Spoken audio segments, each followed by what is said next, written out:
Dimanche 1er septembre 2019, fidèles téléspectateurs de Cherifla Télévision, merci de nous choisir pour vous informer et bienvenue dans ce flashback de l'actualité hebdomadaire.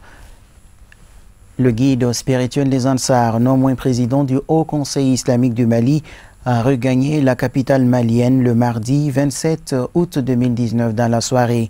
Le week-end dernier, il était à Sikasso pour accompagner les pèlerins de l'agence Cherifla Voyage et a profité de cette occasion pour rendre visite à certaines personnalités de la cité verte du Kénédougou. Le point sur son retour avec nos envoyés spéciaux.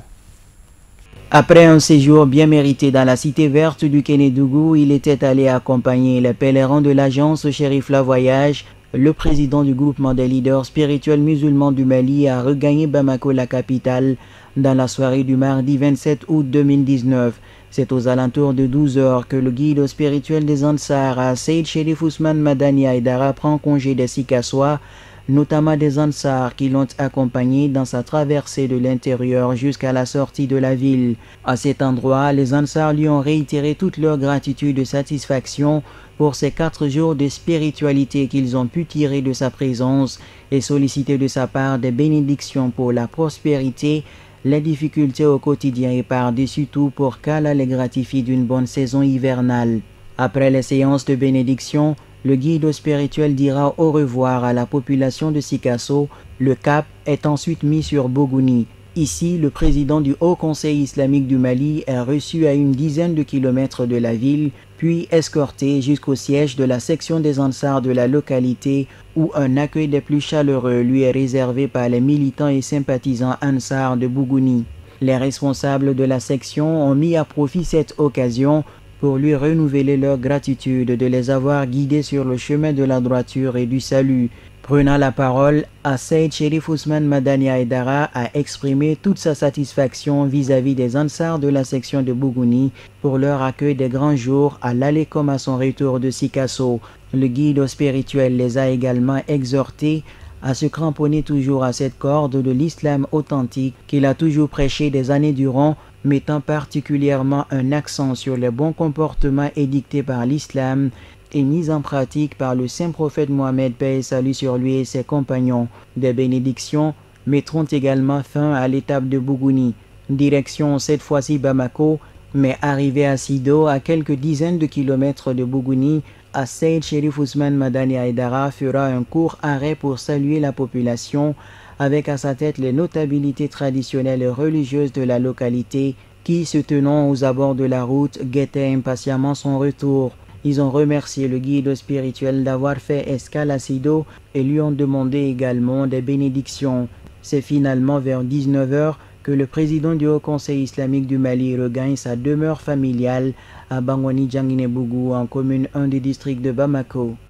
L'actualité hors de nos frontières. Le samedi 24 août 2019, la Fédération de Poro de l'Ansardine nationale de Côte d'Ivoire a abrité la 4e réunion tournante de fin d'année scolaire 2018-2019 de la direction des écoles confessionnelles Cherifla.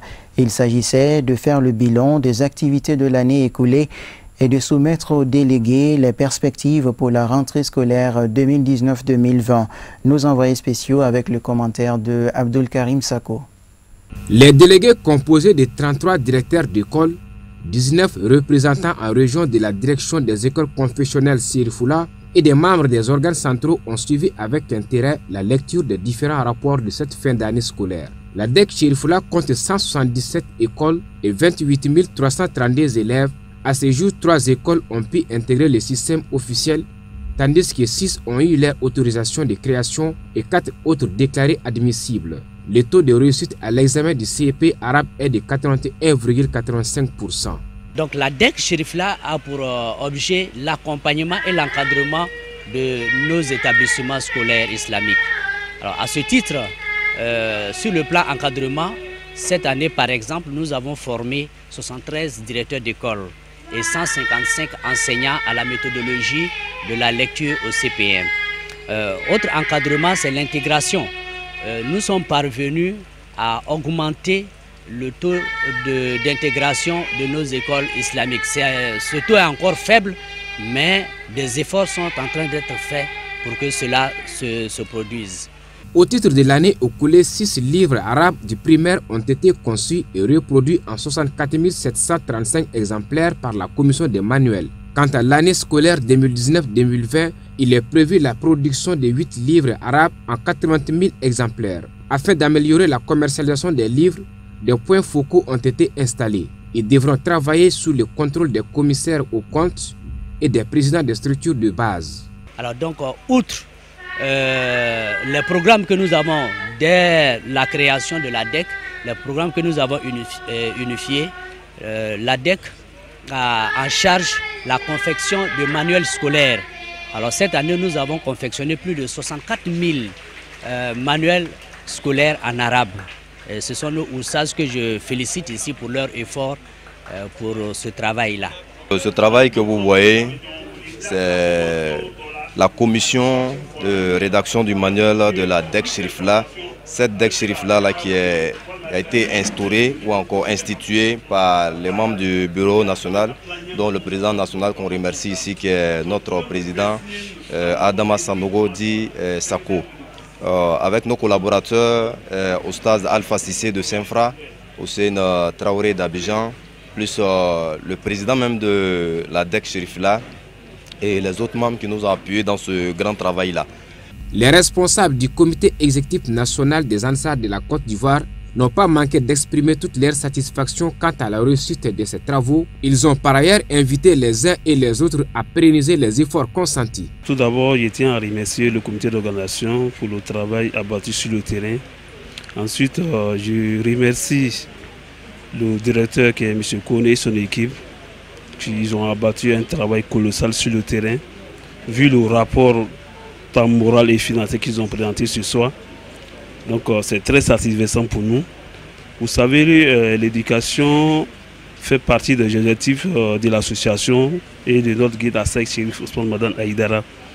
Donc nous, en tant que membres du bureau national, en tant que responsables du bureau national, nous sommes prêts à accompagner cette direction-là pour qu'elle puisse atteindre ses objectifs.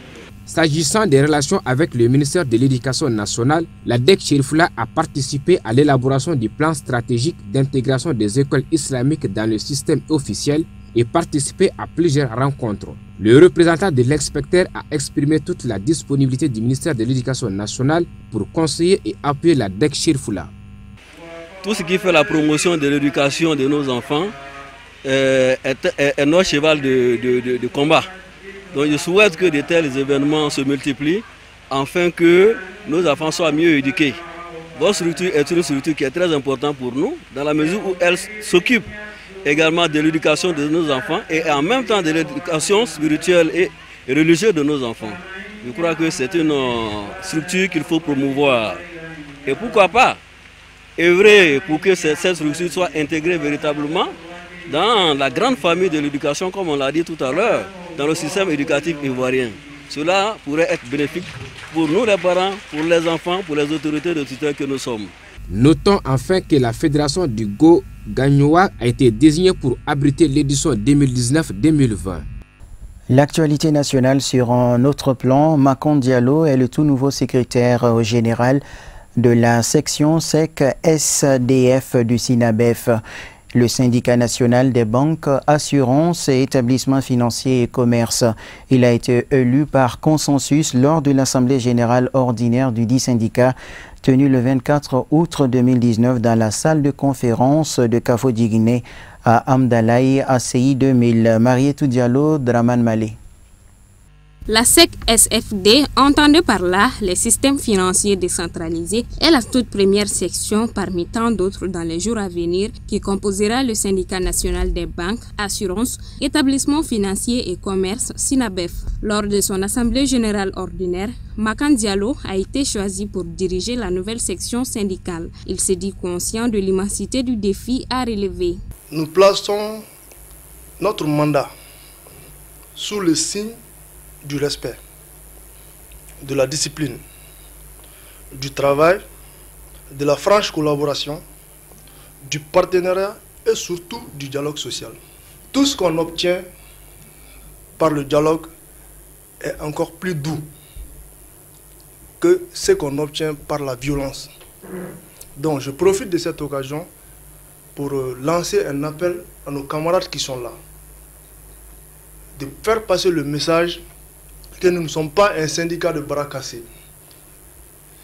Et nous allons toujours œuvrer dans le sens du dialogue jusqu'à ce que nous obtenons ce que nous voulons, mais pas dans la violence. Nous voulons servir d'interlocuteur entre nos patrons, c'est-à-dire nos directions respectives, l'APSFD et les employés de notre secteur. Nous nous engageons à mettre tout en œuvre pour que règne un climat social apaisé dans le secteur des SFD en particulier et dans le monde du travail en général. En présence de tous les délégués syndicaux, le secrétaire général de la SEC-SFD a reçu les mots d'encouragement et conseils du secrétaire général du SYNABEF. C'est la première section du SYNABEF, syndicat des banques, qui est née suite à notre résolution issue du congrès du 29 novembre 2018. C'est de les féliciter d'abord. Les féliciter parce qu'ils ont montré de l'engagement, ils ont prouvé qu'ils sont capables et ils l'ont fait. Donc la mise en place de cette section est une première dans l'histoire du SYNABEF. Et ça rentre dans les annales désormais du syndicalisme au niveau du SYNABEF. Je suis satisfait. Satisfait d'autant que c'est des hommes que je connais. Nous avons milité ensemble. Nous sommes ensemble depuis la mise en place du bureau du SYNABEF.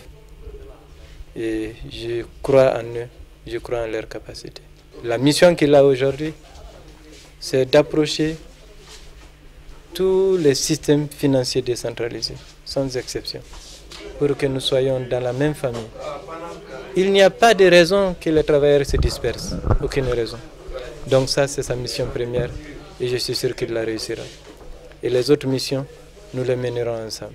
Une photo de famille a mis fin aux travaux de cette Assemblée générale ordinaire. Parlons cette fois-ci entrepreneuriat et informatique. Les cours de la 4e édition de la formation des jeunes sur l'entrepreneuriat et les modules de l'informatique initiés par Mediasoft Technologies se déroulent dans les locaux de la dite structure à Amdalaï ACI 2000. 100 jeunes ont été retenus cette année et sont repartis entre le district de Bamako et la région de Ségou. Fatmata Kane, Draman Malé. Ce sont en tout 100 jeunes porteurs de projets qui bénéficieront de cette formation initiée par Mediasoft Technologies. 40 jeunes au niveau du district de Bamako qui prennent part depuis un mois. Les 60 jeunes entameront la leur au mois de septembre dans la région de Ségou. Nous avons initié ce projet-là destiné aux jeunes pour développer le volet entrepreneuriat numérique. Parce que la manière dont nous-mêmes nous avons développé notre structure, ce n'est pas du tout facile. Nous avons rencontré beaucoup de difficultés. La plupart des jeunes n'arrivent pas à entreprendre par manque d'information, par manque de formation et par manque de compétences. Donc nous avons détecté ces problèmes-là et raison pour laquelle nous avons dit qu'on veut être la solution pour les autres jeunes. Donc nous sommes à la 4e édition comme ça.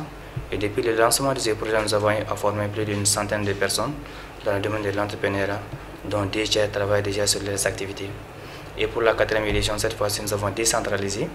Nous avons pris 40 jeunes à Bamako ici et 60 jeunes dans la région de Ségou. Maintenant, pour la région de Bamako, ça a déjà commencé depuis le 1er juillet 2019. Et pour la région de Ségou, Inch'Allah, aux environs de 20 ou 25, comme ça, on va démarrer à Ségou. Pour une durée de 3 mois, les participants à cette formation seront initiés aux notions fondamentales de l'entrepreneuriat et à la connaissance des outils informatiques. Désiré d'atteindre un résultat satisfaisant à la fin de la formation, le directeur général de Mediasoft Technologies, non moins formateur, a saisi ces moments opportuns pour adresser un message à la jeunesse pour une participation massive, la promotion de l'entrepreneuriat afin de lutter contre le chômage.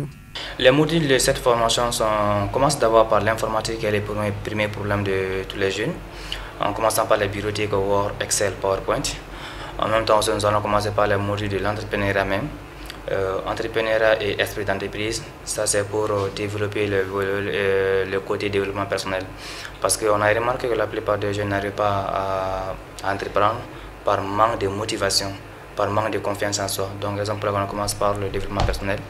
Après, nous allons commencer par l'élaboration du plan d'affaires. après le pitch et enfin le BABA de la gestion d'entreprise. Donc après toutes ces formations, on va appliquer les autres modules informatiques qui vont accompagner les entrepreneurs tels que le marketing digital, avec le développement des sites internet, comment promouvoir ces activités sur les réseaux sociaux. Parce que la plupart des clients, 90% des clients des entreprises sont déjà sur les réseaux sociaux.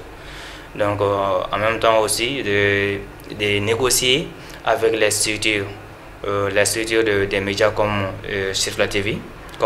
Depuis qu'on a démarré, on travaille avec Sirfla TV. Donc de mobiliser, de négocier avec eux telle sorte qu'ils puissent donner beaucoup de visibilité à ces jeunes-là. À la fin de cette formation, pour les 100 jeunes, au minimum, notre attente est d'avoir au minimum 10 projets qui seront réalisés.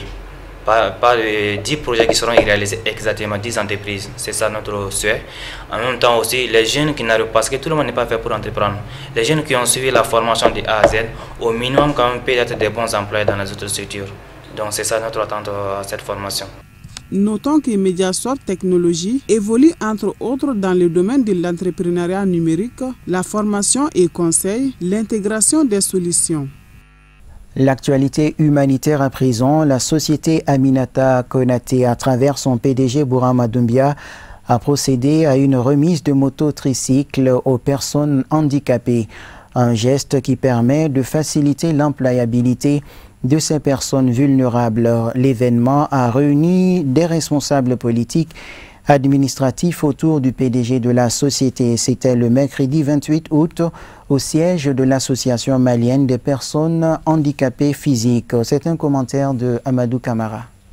8 mototricycles, c'est la quantité du don de la société Aminata Konaté à travers son PDG Bourama Doumbia, destiné aux personnes handicapées, revendeurs des produits de l'entreprise. Ce geste, qui vise à faciliter la mobilité de ces personnes vulnérables, est une promesse de M. Bourama Doumbia qui décide d'employer tous les 3 mois des personnes vivant avec un handicap physique. L'objet de la rencontre de ce soir, c'est une cérémonie de remise officielle de moto au tricycle à certaines personnes vivant avec un handicap.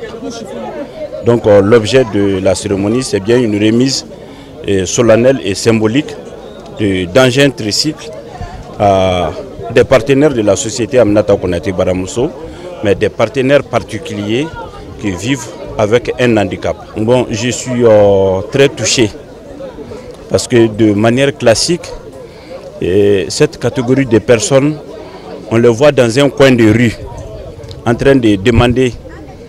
Mais à partir de ce moment-là, ces individus aujourd'hui se considèrent comme des membres à part entière de la société.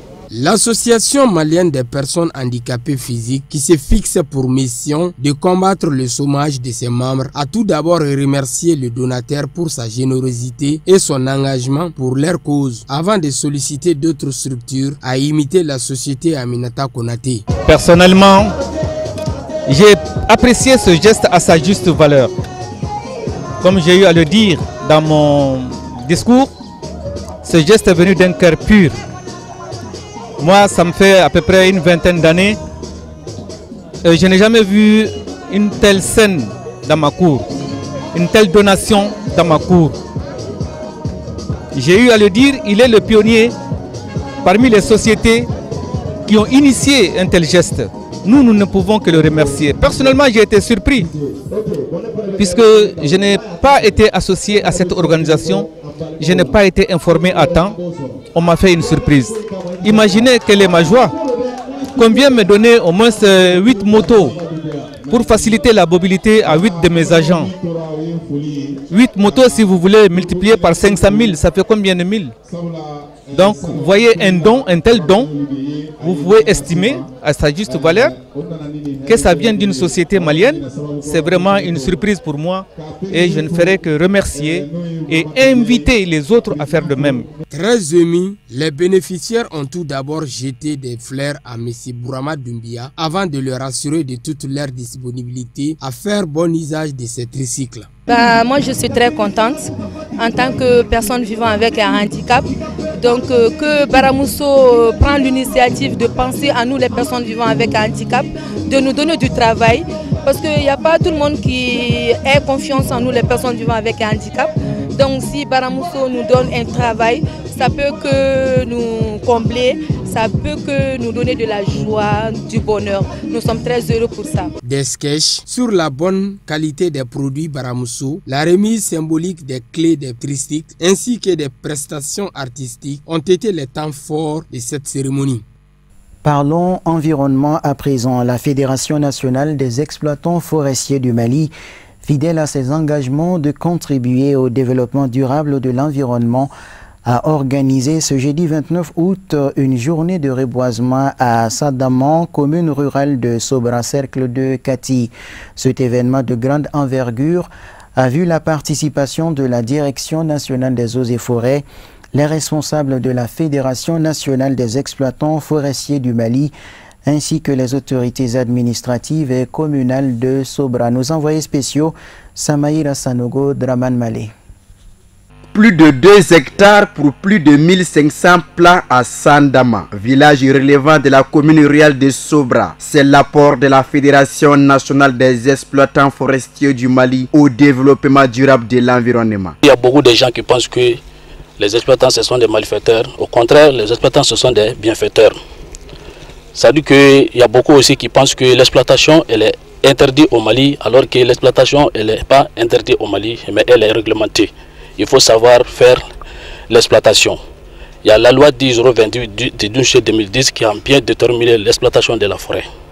Donc c'est pour cela que nous sommes l'exploitant aujourd'hui. Si la forêt est détruite, la première personne touchée, c'est nous les exploitants forestiers du Mali. Les ressources forestières et fauniques du Mali font aujourd'hui l'objet d'importantes agressions de toute nature. Face à cette pression qui occasionne la dégradation inquiétante des massifs forestiers aménagés, la Direction nationale des eaux et forêts s'engage à soutenir les efforts de la Fédération nationale des exploitants forestiers du Mali. Cette initiative est très bonne.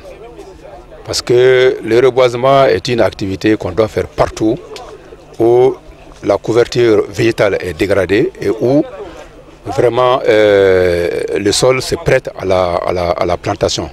Parce qu'il y a des sols dénudés qui ne se prêtent pas à la plantation.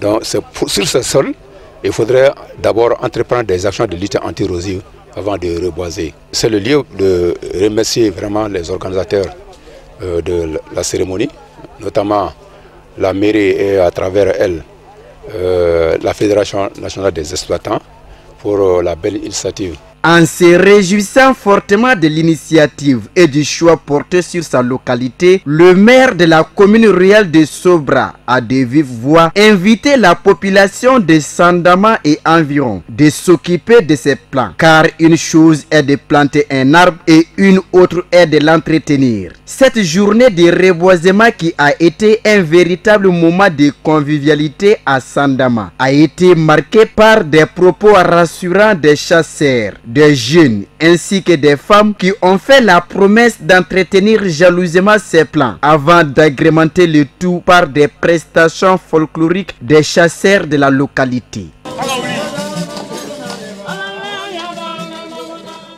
Voilà qui met fin à cette rétrospective de l'actualité de la semaine. Merci à vous de l'avoir suivi et un bon début de semaine à vous.